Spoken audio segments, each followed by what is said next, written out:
अब इधर आ जा। अरे हम तुम्हार भाई छोट हई। अरे की हाई पुलिस प्रशासन आ सरकार का करी कि हाई पुलिस प्रशासन आ सरकार का करी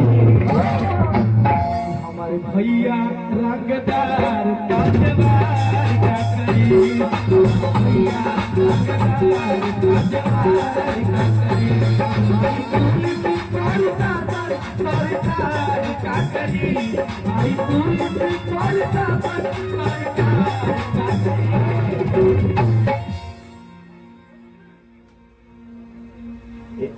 एगो न्यूज हो बाकी लड़का के बड़ पापा हुआ। अच्छा कि हमारे भैया रंगदार ताजवार का करी भैया रंगदार ताजवार